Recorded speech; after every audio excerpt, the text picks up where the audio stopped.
क्या कर रहे थे हम लोग? वही जो करते कहते और सुनते चले आ रहे हैं कि जब वक्त होता है तो एहसास नहीं होता, और जब एहसास होता है तो वक्त नहीं होता। मैं साबिर अली का, और आप देख रहे हैं ILCC अली क्लासेस, जो अलीगढ़ बेस्ड नीट जेई का रेजिडेंशियल कोचिंग क्लास है। साथ ही AMU, जामिया, BHU और दूसरे यूनिवर्सिटी के दूसरे एंट्रेंस की भी तैयारी कराते हैं। उसकी भी तैयारी कराते हैं, जैसे 9th है, 11th है, diploma engineer, BSc nursing, CET, BUMS वगैरह वगैरह सब तैयारियां होती हैं। तो वो लोग, जो लोग तैयारी करना चाहते हैं, कांटेक्ट कर सकते हैं। ऑनलाइन ऑफलाइन दोनों ही मोड अवेलेबल है। ऑफलाइन में तो लोकल बच्चे, करीब के बच्चे आते हैं, तैयारी करते हैं। लेकिन ऑनलाइन एक ऐसा प्लेटफॉर्म आया है जहां से आप कहीं भी बैठ के, हिंदुस्तान के किसी भी कोने में बैठ के, या हिंदुस्तान से बाहर के बच्चे अलीगढ़ के क्वालिफाइड एंड एक्सपीरियंस टीचर से अपने आप को गाइडलाइन ले सकते हैं, तैयार कर सकते हैं कंपटीशन के लिए। एक बहुत ही highly qualified and experience teacher हैं अलीगढ़ में। तो अगर आप ऐसे क्वालिफाइड एक्सपीरियंस टीचर से घर बैठे अगर अपने आप को कंपटीशन के लिए तैयार करना चाहते हैं तो ऑनलाइन प्लेटफॉर्म पे कांटेक्ट करें, ठीक है। और इकोनॉमिकल भी है, ऑनलाइन जो क्लासेस है वो इकोनॉमिकल भी हैं, ठीक है, सस्ता और अच्छा भी है। तो वो लोग, जो लोग अपने घर बैठ के तैयारी करना चाहते हैं, वो हमारे ऑनलाइन प्लेटफॉर्म पे जुड़ सकते हैं। साथ ही हमारे चैनल को सब्सक्राइब कर लें, क्योंकि इस पे हर तरह के नोटिफिकेशन, जो AMU, जामिया, BHU, जो टेस्ट से related, test form, last date, prepone, postpone जो होते हैं, वो सब हम लोग अपडेट करते रहते हैं। तो वो लोग, जो लोग यूनिवर्सिटी के इन्फॉर्मेशन से अपडेट रहना चाहते हैं, वो हमारे चैनल को सब्सक्राइब कर लें। साथ ही हम लोग चैनल पे, अपने इस चैनल पे सारे क्लासेस को, जो 9th एंट्रेंस हो, 11th एंट्रेंस हो, डिप्लोमा इंजीनियरिंग हो, नीट के लिए, जेई के लिए, BSc के लिए, सभी मटेरियल रिकॉर्ड करके अपलोड कर रहे हैं। तो अभी आप डायरेक्ट देख सकते हैं। तो अगर अभी सब सब्सक्राइब करेंगे तो आपको सारे कंटेंट फ्री ऑफ कॉस्ट मिलेंगे, ठीक है। तो आप इसे सब्सक्राइब कर लें, आने वाले दिन के लिए आपको बहुत फ़ायदा करेगा। हम लोग कर रहे थे केमिस्ट्री क्लास 11th, इक्विलिब्रियम, और कई सारे टॉपिक्स करते हुए हम लोग इक्विलिब्रियम कांस्टेंट के पे हम लोग पहुंच गए थे। Equilibrium constant in term of concentration, and equilibrium constant in term of pressure, ये दोनों हम लोगों ने किया था। और KC एंड KP का रिलेशन भी ड्राइव किया था, कुछ न्यूमेरिकल भी किए थे उस पर बेस करता हुआ। आगे हम उसके चलते हैं, उसके आगे का टॉपिक करते हैं और देखते हैं क्या है, और इक्विलिब्रियम कांस्टेंट से रिलेटेड। ओके, अगला टॉपिक इसमें दे रखा है types of chemical equilibrium. Types of chemical equilibrium, ये अगला टॉपिक है, हम लोग करने जा रहे हैं। केमिकल इक्विलिब्रियम तो एक केमिकल इक्विलिब्रियम है, लेकिन रिएक्टेंट या प्रोडक्ट किस स्टेट में मिलते हैं, सॉलिड स्टेट में, लिक्विड स्टेट में, गैसवस स्टेट में, जो रिएक्टेंट है और रिएक्टेंट जो रिएक्ट करके प्रोडक्ट बनाता है, वो प्रोडक्ट तो किस स्टेट में मिलते हैं, उसके हिसाब से जो केमिकल इक्विलिब्रियम है वो 2 टाइप्स के होते हैं। एक होता है होमोजेनियस और दूसरा होता है हेट्रोजेनियस, ठीक है ना। Homogeneous equilibrium and heterogeneous equilibrium, ये 2 तरह के इक्विलिब्रियम होते हैं रिएक्टेंट एंड प्रोडक्ट के फिजिकल स्टेट पे, ठीक है। तो सबसे पहले हम लोग देखते हैं होमोजेनियस इक्विलिब्रियम कौन कौन से हैं। बहुत सारे हैं, ठीक है। होमोजेनियस इक्विलिब्रियम, इसमें जो रिएक्टेंट होते हैं वो और जो प्रोडक्ट बनते हैं वो दोनों ही सेम फेज में होते हैं, उसको हम लोग कहते हैं होमोजेनियस इक्विलिब्रियम। एग्जाम्पल दिखाते हैं, जैसे ये एग्जाम्पल में हम लेते हैं, ये हाइड्रोजन है, ये गैस के फॉर्म में है, ये आयोडीन है, ये भी गैस के फॉर्म में है, ये एक रिवर्सिबल रिएक्शन होता है, ये हाइड्रोजन आयोडाइड बनता है, हाइड्रोजन आयोडाइड, ये भी गैस के फॉर्म में है। तो क्या समझ में, देखिए ये हाइड्रोजन गैस में है, आयोडीन गैस में है, और हाइड्रोजन आयोडाइड ये भी गैस में है, यानी तीनों ही रिएक्टेंट एंड प्रोडक्ट सभी एक ही फेज में है।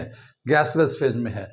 तो ऐसे रिएक्शन जिसमें reactant and product same phase में होते हैं, यानी सेम स्टेट में होते हैं, उसी को हम लोग होमोजेनियस इक्विलिब्रियम बोलते हैं। ठीक, और भी मैं एग्जाम्पल लिखता हूँ इसका होमोजेनियस इक्विलिब्रियम का और भी एग्जाम्पल लिख रहा हूँ। ठीक है, तो ये हम लोगों ने कुछ एग्जाम्पल और ऐड कर दिया। जैसे नाइट्रोजन है, गैस होता है, हाइड्रोजन गैस होता है। जब नाइट्रोजन हाइड्रोजन रिएक्ट करता है तो अमोनिया बनता है, अमोनिया भी गैस होता है। तो ये गैस ने प्रोडक्ट भी गैस के फॉर्म में है और ये दोनों रिएक्टेंट भी गैस के फॉर्म में है। तो ये होमोजेनियस इक्विलिब्रियम हो गया। ठीक है। इसी तरह से हम लोग देखते हैं, ये इथेनॉल है, C2H5OH इथेनॉल है, ये लिक्विड के फॉर्म में मिलता है। ऐसे ही हमारा इथेनॉइक एसिड है, CH3COH, ये इथेनॉइक एसिड है, ये भी लिक्विड के फॉर्म में है।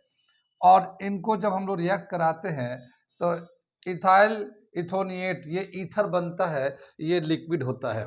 ऐसे ही यहाँ वाटर बन जाता है, तो वो भी लिक्विड होता है। यानी कि जितने भी रिएक्टेंट थे वो लिक्विड के फॉर्म में है, और रिएक्ट करने के बाद जो प्रोडक्ट बनता है वो भी लिक्विड के फॉर्म में है। यानी सभी सेम फेज में होते हैं, और जो सेम फेज में होते हैं रिएक्टेंट एंड प्रोडक्ट, उसको हम लोग कहते हैं होमोजेनस इक्विलिब्रियम।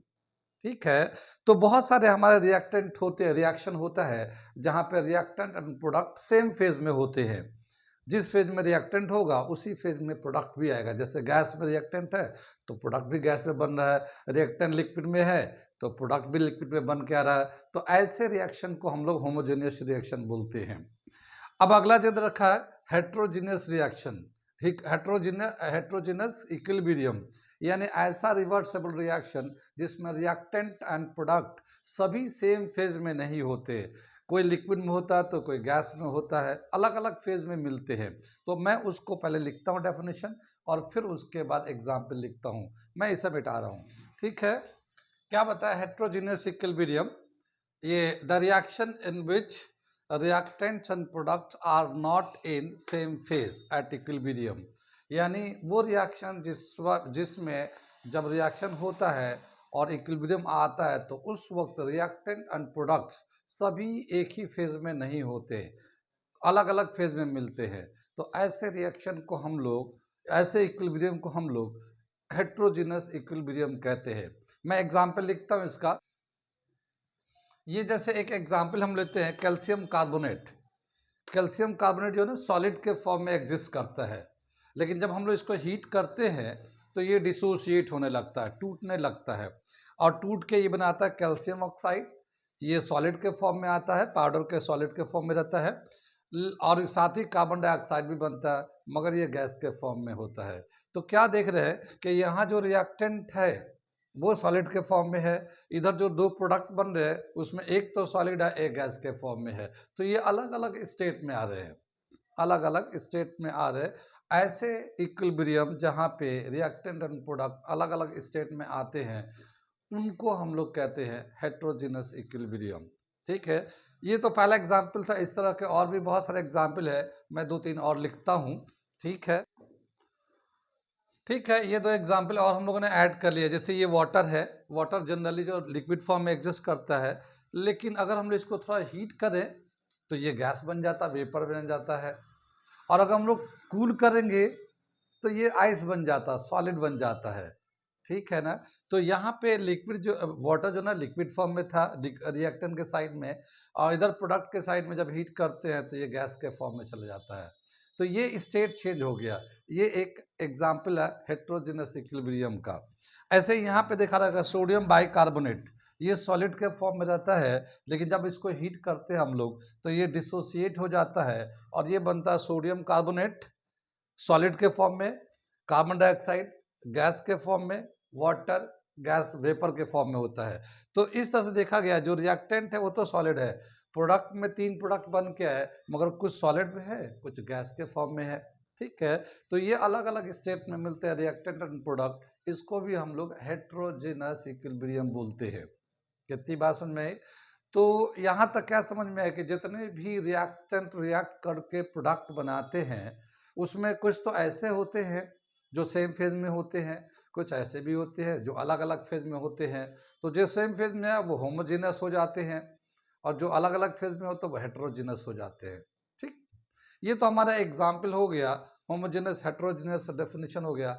आगे चलते हैं, आगे दे रखा है हमारा कि जब भी कभी रिएक्टेंट या प्रोडक्ट हम लोग यूज़ करते हैं इक्विलिब्रियम के लिए, तो जनरली जो सॉलिड के फॉर्म में होता है, जब वो रिएक्टेंट रिएक्ट करता है सॉलिड के फॉर्म में जब होता है तो, और जब प्रोडक्ट बनाता है तो क्या देखा गया कि जो सॉलिड का जो अमाउंट प्रोडक्ट की तरफ चेंज होके जाता है वो बहुत ही कम जाता है, क्योंकि सॉलिड जो है ना सिर्फ अपर सरफेस ही रिएक्ट कर पाता है सॉलिड का, अंदर का जो पावर और अंदर का जो बॉडी के मॉलिक्यूल्स होते हैं वो रिएक्ट नहीं करते। तो बहुत थोड़े से जो रिएक्ट कम क्वांटिटी जो है सॉलिड का, बहुत थोड़ा क्वांटिटी प्रोडक्ट बनाता है।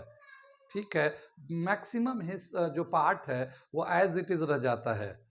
मैक्सिमम पार्ट जब एज इट इज़ रह जाता है तो उसको ऑलमोस्ट नेग्लिजिबल कहते हैं हम लोग, यानी प्रोडक्ट जो बना है रिएक्टेंट के कंपेयर में नेग्लिजिबल अमाउंट होता है उसका। तो ऐसे कंडीशन में हम लोग जो रिएक्टेंट का कंसंट्रेशन जो बच जाता है सॉलिड के फॉर्म में, हम लोग ऑलमोस्ट 1 लेते हैं। 1 का मतलब मैक्सिमम लेते हैं। बहुत दफ़ा ऐसा भी होता है कि लिक्विड लेते हैं हम लोग, जो रिएक्टेंट के साइड में होता है लिक्विड होता है, और जो रिएक्ट करके प्रोडक्ट बनाता है तो प्रोडक्ट बहुत थोड़े से बनते हैं। तो जो प्रोडक्ट की जो क्वांटिटी होता है वो जो वैल्यू होता है वो बहुत कम होता है जो रिएक्टेंट लिक्विड के फॉर्म में लिया गया है। तो ऐसे कंडीशन में जो कंसंट्रेशन होता है रिएक्टेंट का वो भी हम लोग 1 लेते हैं।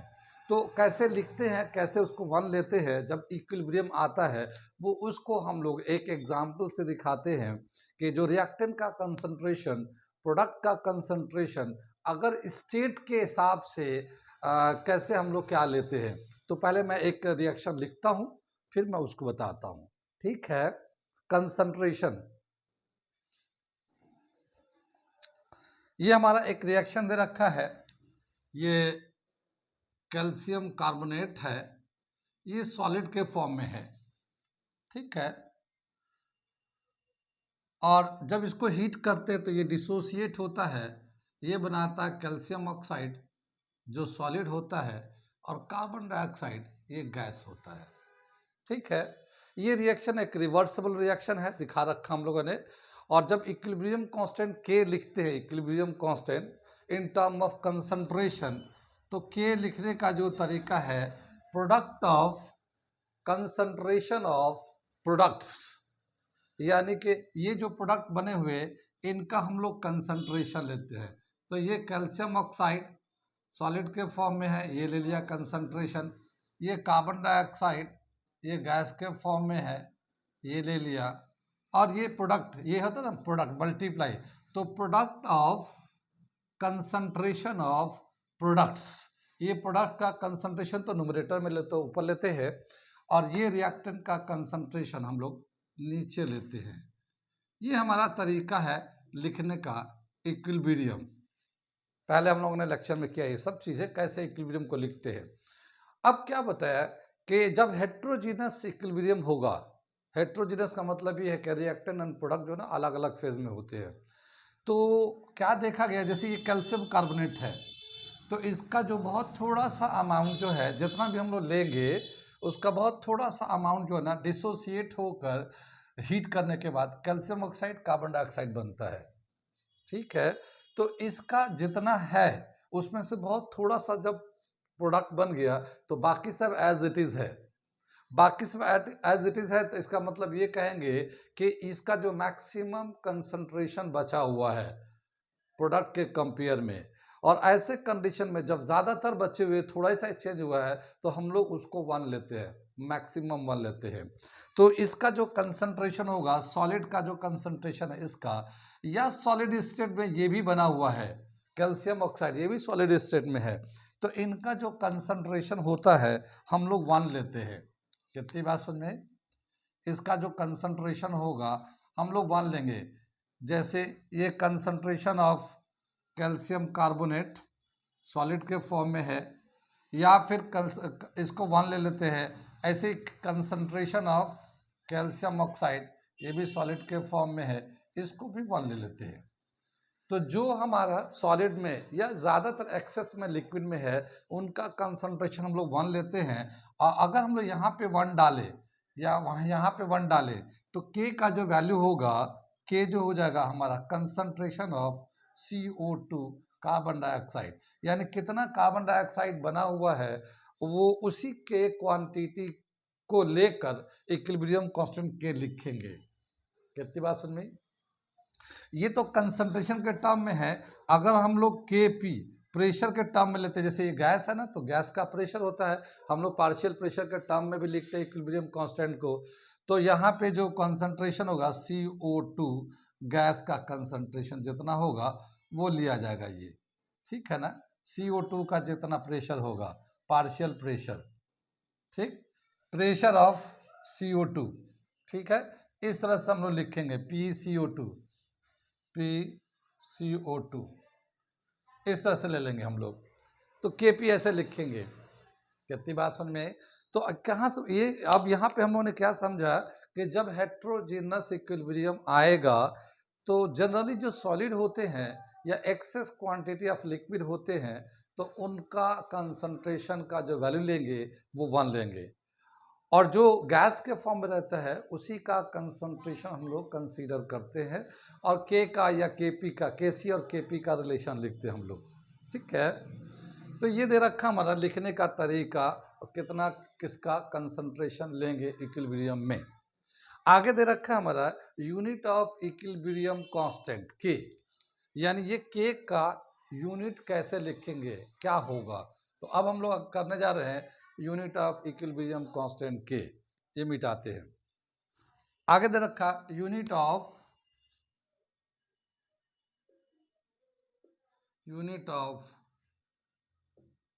इक्विलिब्रियम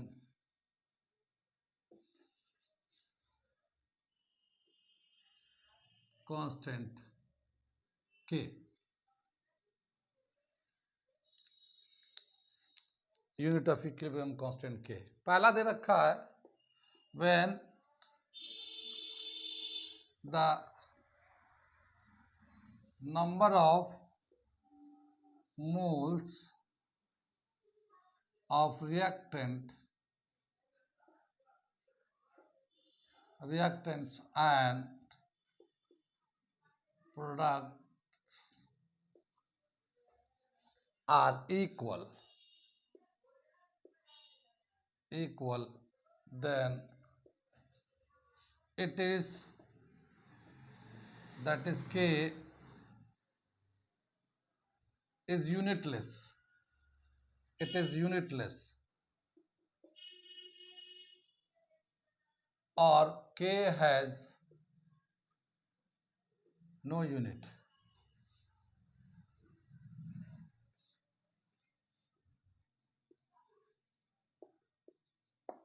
ठीक है। क्या बताए कि जब कभी रिएक्टेंट रिएक्ट करता, प्रोडक्ट बनाता है, और number of mole of reactant और number of mole of products दोनों बराबर होते हैं, तो उसमें के का यूनिट कुछ भी नहीं होता, यूनिटलेस होता है।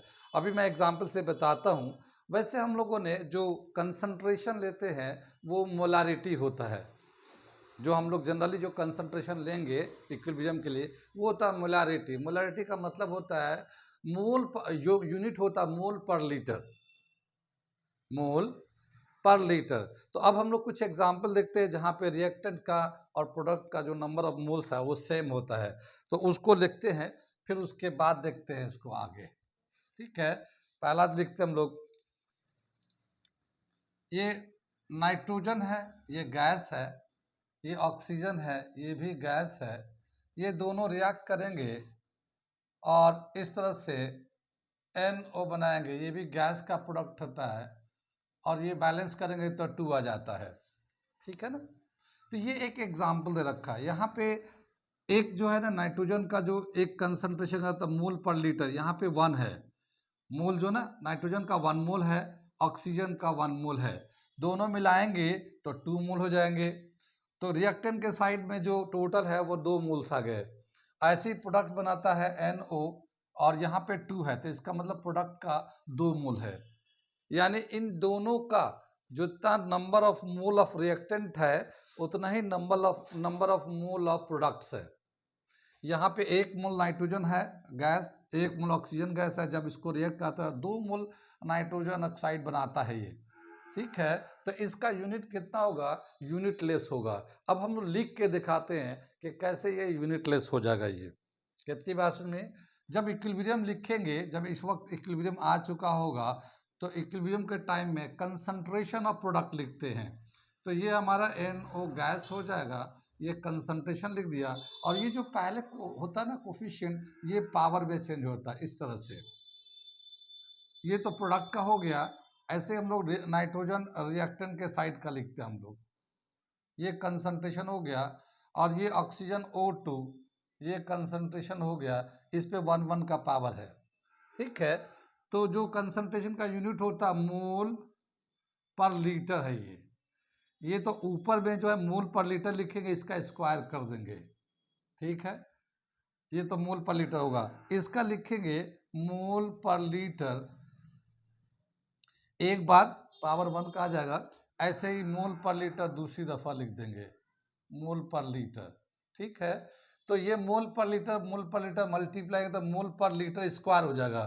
तो ये एक बार तो इसका पावर 1 कट जाएगा और दूसरी दफ़ा ये कट जाएगा, तो दोनों ही कट गया। तो ये जो होगा के का जो यूनिट होगा ये यूनिटलेस हो जाएगा। ये कितनी बात सुन में, के का कोई यूनिट नहीं होगा, ठीक है। ये तो दे रखा है जब number of mole of reactants and number of mole of products बराबर होते हैं तो उस वक्त इसका के का यूनिट ना कुछ नहीं होता। 1-2 एग्जाम्पल और लिख लेते हैं हम लोग, इसे नोट करिए, मैं 1-2 एग्जाम्पल और लिखता हूँ, ठीक है। ये इसी तरह से हम लोग एक एग्जाम्पल लेते हैं, जैसे हाइड्रोजन है, गैस है, ये रिएक्ट करता आयोडीन से, ये भी एक गैस है। और ये दोनों रिएक्ट करने के बाद ट्वाइस ऑफ हाइड्रोजन आयोडाइड, ये भी एक गैस बनते हैं, ठीक है। अब क्या बताया कि इसको अगर हम लिखते हैं तो देखिए हाइड्रोजन यहाँ पे 1 लिखा हुआ, 1 मोल है, आयोडीन भी 1 मोल है। हाइड्रोजन आयोडाइड को जब रिएक्ट कराएंगे तो हाइड्रोजन आयोडाइड बन जाता है, ये 2 मोल बन जाता है।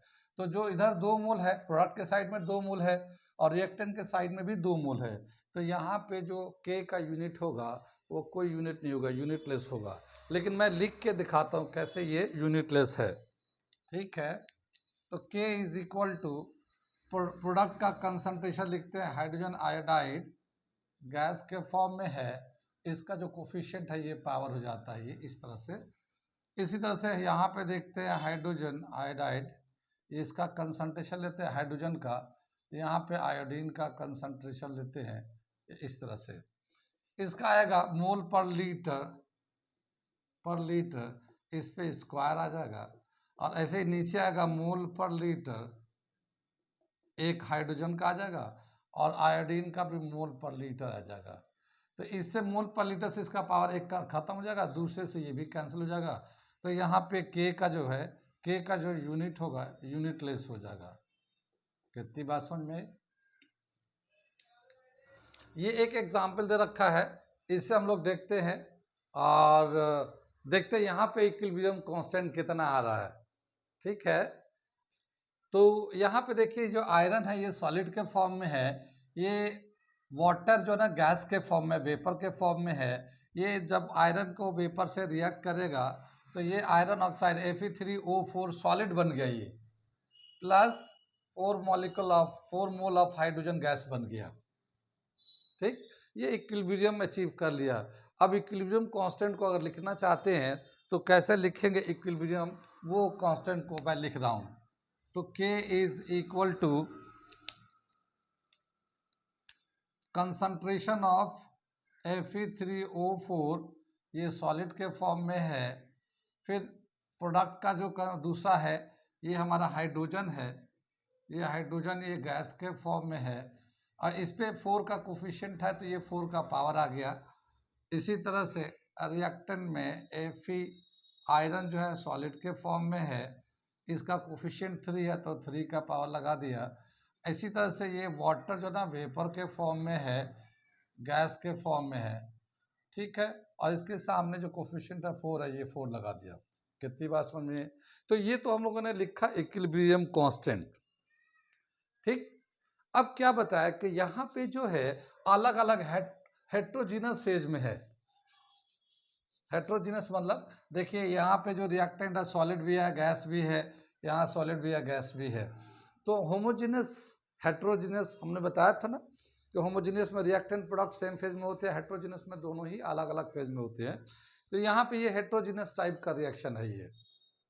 अब ये जो सॉलिड के फॉर्म में है, सॉलिड के लिए हम लोग जो कंसंट्रेशन यूज करते हैं वो 1 यूज करते हैं।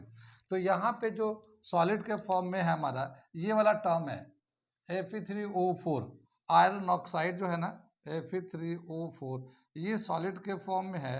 तो इसका जो कंसंट्रेशन होगा इसका तो 1 यूज कर देंगे हम लोग।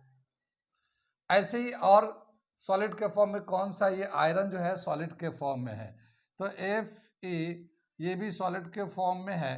इसका जो कंसंट्रेशन होगा ये 3 का पावर जो है यहाँ पे लिखा हुआ है, इसको होल 1 लिख देंगे इसका, ठीक है ना। तो क्या देख रहे हैं हम लोग कि इसका भी कंसंट्रेशन 1 लिखेंगे क्योंकि सॉलिड फॉर्म में है, इसका भी कंसंट्रेशन 1 लिखेंगे सॉलिड फॉर्म में है। अगर हम लोग इसमें डालते वैल्यू को तो ये हो जाएगा 1 सॉलिड फॉर्म और ये हो जाएगा 1 ये भी सॉलिड फॉर्म। तो जब 1 1 डालेंगे तो अब क्या बचेगा हमारा, यहाँ हाइड्रोजन गैस के फॉर्म में बचेगा ये वाला, इसके ऊपर 4 है, पावर 4 है ये। इसी तरह से नीचे जो है ना वाटर है, यानी वाटर जो है ना वेपर के फॉर्म में है और इसका जो पावर है 4 का है। कितनी बार समझ में आई ये वाला चीज समझ में आया। हम लोग ने 1 कैसे कर दिया, हमने पीछे बताया था कि जब कंसंट्रेशन जो है ना सॉलिड में लेते हैं तो वो 1 लिख देते हैं, उसको 1 लेते हैं। तो यहाँ पे जो गैस के फॉर्म में वेपर के फॉर्म में है वाटर, तो इसको हम लोग लिया। अब ये देखिए दोनों पे ऊपर भी 4 का पावर है और नीचे भी 4 का पावर है, दिख रहा था, ऊपर भी 4 का पावर है नीचे भी 4 का पावर है। तो अगर मोल पर लीटर इसको लेते हैं, मोल पर लीटर इसको भी लेते हैं, दोनों पे इक्वल पावर है तो दोनों एक दूसरे को कैंसिल कर देंगे, तो इसका यूनिट हो जाएगा यूनिटलेस। तो के का जो यहाँ पे जो यूनिट आएगा, ये भी के का जो यूनिट आएगा वो यूनिटलेस हो जाएगा, यूनिटलेस हो जाएगा, ठीक है ना। क्योंकि जो number of product, number of mole of product और number of mole of reactants दोनों बराबर आ रहे हैं यहाँ पे। लेकिन साथ ही हम लोगों ने ये भी देखा कि सॉलिड में एग्जिस्ट कर रहा है जो रिएक्टेंट और जो प्रोडक्ट, उसका कंसंट्रेशन हम लोग 1 यूज कर रहे हैं। कितनी बात समझ में आई, आगे चले हम लोग, ठीक है। तो वो रिएक्शन जहाँ पे number of mole of reactant and number of mole of product बराबर होते हैं, वहाँ के का जो यूनिट होता है वो यूनिटलेस हो जाता है। अब देखते हैं जहाँ पे इक्वल नहीं होता, number of mole of reactants और number of mole of product different होते हैं, तो वहाँ पे के का किस तरह से यूनिट निकालते हैं, तो वो मैं आप करने जा रहा हूँ, ठीक है। इसे मैं मिटा दूँ। दूसरा नंबर है when the number of mole of reactants and products are different. जब मोल ऑफ रिएक्टेंट का जो नंबर ऑफ मोल है, प्रोडक्ट का नंबर ऑफ मोल है, अलग अलग होगा, तो फिर क्या होगा, यूनिट ऑफ इक्विलिब्रियम कांस्टेंट। तो मैं एग्जांपल लिखता हूँ इसका। यहाँ पे जैसे एक रिएक्शन दे रखा है ये PCl5, ठीक है, ये गैस के फॉर्म में है। इसको जब हम लोग हीट करते हैं तो ये डिसोसिएट होता है, PCl3 ये भी गैस बन जाता है और Cl2 ये भी गैस बन जाता है। अब यहाँ पे हमें इक्विलिब्रियम कांस्टेंट के का यूनिट निकालना है। कितनी बात समझ में,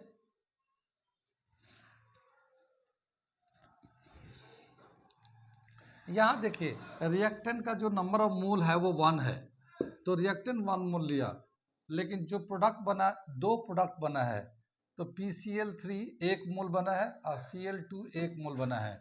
तो ऐसे प्रोडक्ट जो है ना 2 मोल्स बन गए। रिएक्टेंट तो 1 मोल है मगर प्रोडक्ट 2 मोल्स बन गए। मैं लिखते हैं कि क्या होगा इक्विलिब्रियम कांस्टेंट का यूनिट।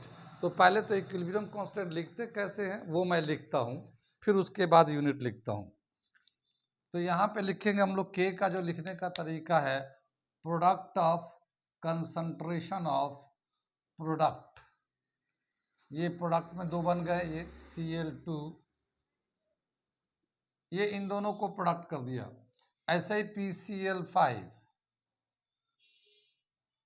इसका कंसंट्रेशन लिख दिया, ठीक है ना। इसका मोल पर लीटर आएगा, पहले वाले का मोल पर लीटर आएगा, दूसरे वाले का भी मोल पर लीटर आएगा ये, ये तो ऊपर का हो गया, और नीचे वाला का मोल पर लीटर आ गया। तो 1 मोल पर लीटर कैंसिल हो जाएगा। तो यहाँ पे जो के का जो यूनिट होगा, के इज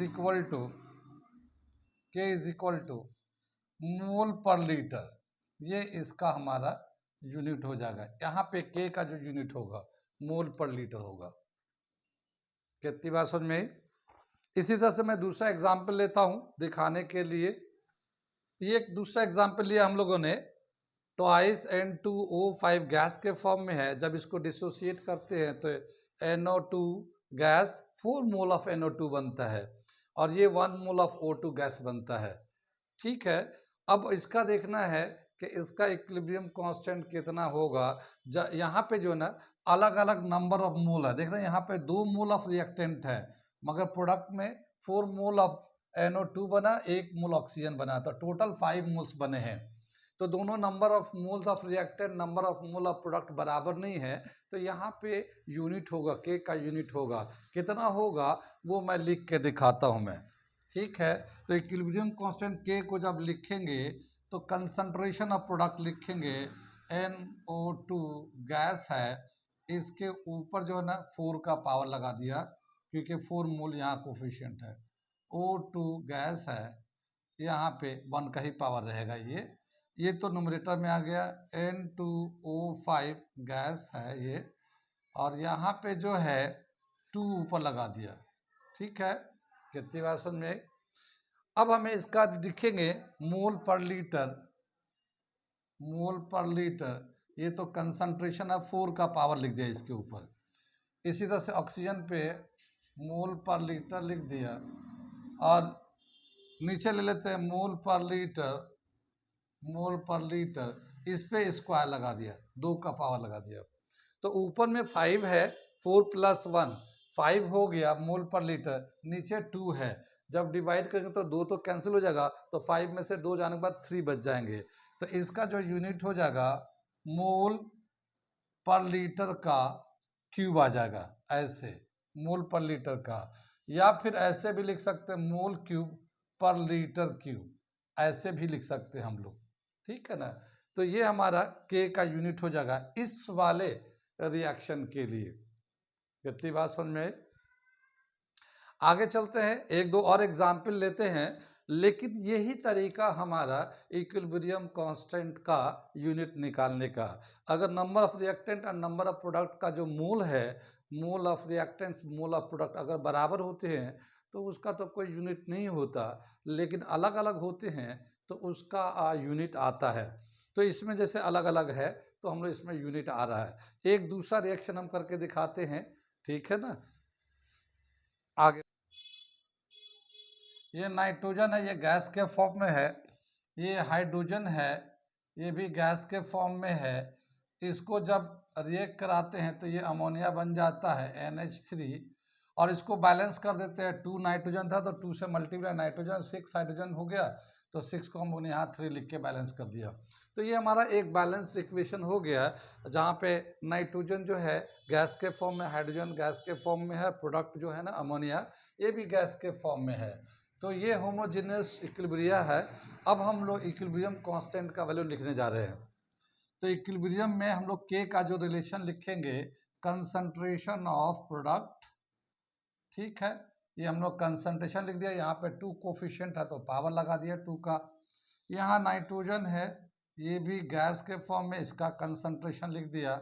और यहाँ पे जो है हाइड्रोजन है, ये भी गैस के फॉर्म में है, 3 इस पे ऊपर पावर लगा दिया।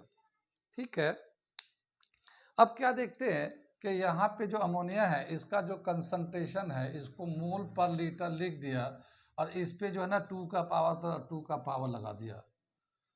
ठीक, यहाँ पे नाइट्रोजन का जो कंसंट्रेशन होगा मोल पर लीटर, ये एक ही पावर है तो 1 रह गया। और यहाँ पे वाटर पे जो कंसंट्रेशन आएगा मोल पर लीटर, और इस पे 3 का पावर है तो 3 डाल दिया। ठीक है, तो न्यूमरेटर में 2 का पावर है, और नीचे में टोटल जो पावर होगा 4 का पावर होगा। तो हम लोग मोल पर लीटर जो है, ऊपर में तो 2 है और नीचे में मोल पर लीटर 4 है पावर। तो ये 2 से कैंसिल होने के बाद क्या बचेगा, ऊपर में 1 बच जाएगा और मोल पर लीटर नीचे 2 बच जाएंगे, ये 2 कैंसिल होने के बाद 2 बच जाएगा नीचे के। अब हम लोग नीचे का जो है ना ऊपर ले जाएंगे तो क्या हो जाएगा, ये लीटर पर मोल हो जाएगा, लीटर पर मोल, ये 2 आ जाएगा। तो यहाँ पे जो यूनिट हो जाएगा मोल पर लीटर के जगह पे लीटर पर मोल 2⁻², या इसको हम और ऐसे लिख सकते हैं K = L2 अप मोल पर मोल, लीटर टू मोल पर 2, मोल स्क्वायर, लीटर पर मोल का स्क्वायर था यहाँ, तो अलग अलग पावर कर देता, लीटर स्क्वायर आ जाएगा ये और पर मोल स्क्वायर आ जाएगा ये, ठीक है ना। नीचे को ऊपर करते हैं तो माइनस का पावर लगा देते हैं, तो ऐसे भी लिख सकते हैं, ऐसे भी लिख सकते हैं, ठीक है। कितनी बातें समझ में आई, यानी हम लोग किसी भी इक्विलिब्रियम कांस्टेंट का यूनिट लिख सकते हैं कंसंट्रेशन के टर्म में।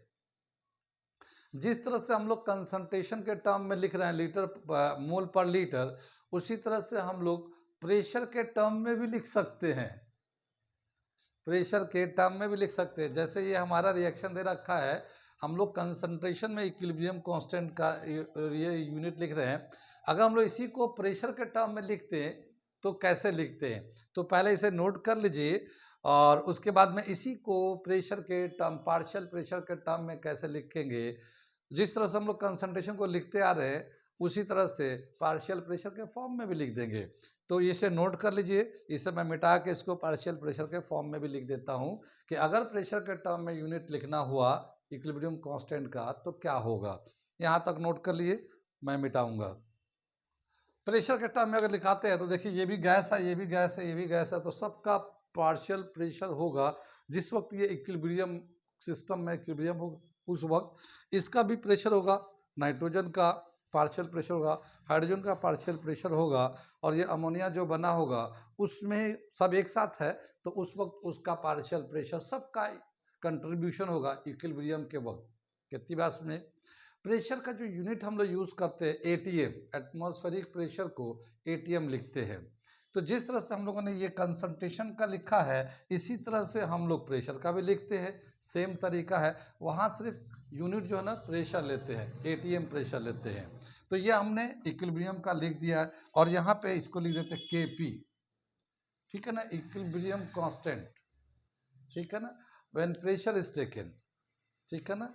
अब यहाँ पे बोला क्या कि अमोनिया का प्रेशर कितना है, तो एटीएम लिख देते हैं। अमोनिया का प्रेशर जो है ना एटीएम लिख दिया और इस पर 2 का पावर था तो ये 2 का पावर लगा दिया हम लोगों ने, ये 2 का पावर लगा दिया, ठीक है। ऐसे ही यहाँ पे नाइट्रोजन का जो प्रेशर था ये एटीएम हो गया, इस पे 1 का पावर था तो 1 का पावर लगा दिया। हाइड्रोजन का जो प्रेशर था ये भी एटीएम लिख दिया और इस पे 3 का पावर था तो 3 का पावर लगा दिया। अब यहाँ पे क्या है, इनको प्लस कर लेंगे पावर को, तो ये एटीएम ऊपर का आ जाएगा 2 का पावर और नीचे का आ जाएगा एटीएम 4 का पावर, ठीक है। तो ये एटीएम जो है -2 आ जाएगा, ठीक है। तो यहाँ पे केपी का जो यूनिट आ जाएगा equilibrium constant when pressure is taken, यहाँ पे पर एटीएम स्क्वायर आ जाएगा। इसको ऐसे भी लिख सकते हैं या इसको ऐसे भी लिख सकते हैं 1/ATM स्क्वायर, ये ऐसे तो है ही है, ऐसे भी लिख सकते हैं, ऐसे भी लिख सकते हैं। यानी जो जो हम लोग कंसंट्रेशन का लिखने का तरीका है, जिस तरह से कंसंट्रेशन का इक्विलिब्रियम लिखते, इक्विलिब्रियम कांस्टेंट का और जो यूनिट है कंसंट्रेशन के टर्म में लिखते हैं, अगर उसको प्रेशर के टर्म में लिखेंगे तो उसी तरह से लिखेंगे जिस तरह से कंसंट्रेशन लिखते हैं, ठीक है। यहाँ पे जैसे मैंने लिख के दिखाया, पिछले जो क्वेश्चन किया था उसमें भी कर सकते हैं। तो कहाँ कहाँ समझ में आया कि अगर होमोजेनियस, हेटेरोजेनियस या number of mole of reactant product same होगा तो उस वक्त क्या होगा, के का यूनिट या केपी का यूनिट, और जिस वक्त number of mole of reactant, number of mole of product का सेम नहीं होगा तो उस वक्त क्या होगा, के सी एन के पी का यूनिट। ये हम लोगों ने यहाँ पे किया। ऐसे बहुत सारे एग्जाम्पल है जो करने के लिए हम लोग कर सकते हैं। कितनी बात में जब प्रैक्टिस करेंगे, शीट प्रोवाइड करेंगे प्रैक्टिस के लिए, तो वहाँ पे हम लोग सभी चीज़ें देंगे। अभी तो थ्योरेटिकल चल रहा है, थ्योरी चल रहा था, इसलिए कंसेप्ट को बिल्डअप कर रहे हैं, कंसेप्ट क्लियर कर रहे हैं, कंसेप्ट को बिल्ड कर रहे हैं। आगे चलते हैं, अगला जो टॉपिक दे रखा है वो दे रखा है वैल्यू ऑफ के, ठीक है ना, मैग्नीट्यूड ऑफ के एंड प्रिडिक्शन ऑफ रिएक्शन। क्या मतलब हुआ कि जैसे हम लोग कभी भी रिएक्शन होता है, इक्विलिब्रियम आ जाता है, तो जिस वक्त इक्विलिब्रियम आता है तो उसको इक्विलिब्रियम को लिखते हैं, जो कंसंट्रेशन होता है वो वैल्यू डालते हैं और सिंप्लीफाई करते हैं, के का वैल्यू निकाल के लाते हैं। प्रीवियस क्वेश्चन में कुछ न्यूमेरिकल में हम लोगों ने के का वैल्यू निकाला था, के सी और के पी का वैल्यू निकाला था। तो के सी अगर लेते हैं तो के सी का कोई वैल्यू आता है तो उससे हमें क्या क्या इंफॉर्मेशन मिलता है, उससे हमें किन किन बातों का पता चलता वैल्यू ऑफ के से, वो करने जा रहे हैं। ठीक है, कैरेक्टरिस्टिक ऑफ इक्विलिब्रियम कांस्टेंट के, ठीक है ना, उससे हम लोग देखते हैं कि क्या क्या हमें पता चलता है, तो वो करने जा रहे हैं। तो यहाँ के बाद हम लोग ये यहाँ तक समझ में आ गया। अब इसके बाद जो है हम लोग अगला जो टॉपिक दे रखा है, मैग्नीट्यूड ऑफ इक्विलिब्रियम कांस्टेंट के and prediction about the reaction. क्या मतलब हुआ कि के का जो वैल्यू निकालते हैं हम लोग, जिस तरह से इक्विलिब्रियम कांस्टेंट में के का वैल्यू निकालते हैं उस तरह से वैल्यू निकालेंगे, और के का जो वैल्यू आएगा उस वैल्यू को देखते हुए रिएक्शन के बारे में हम लोग किन किन बातों को प्रिडिक्ट कर सकते हैं या किन किन बातों का इंफॉर्मेशन मिलेगा। ठीक है, तो ये अगला टॉपिक और भी बहुत अच्छा है, बहुत ही अच्छा है, तो हम लोग कंटिन्यू रखेंगे अगले क्लास में। ठीक है, आज यहीं पर रहते हैं।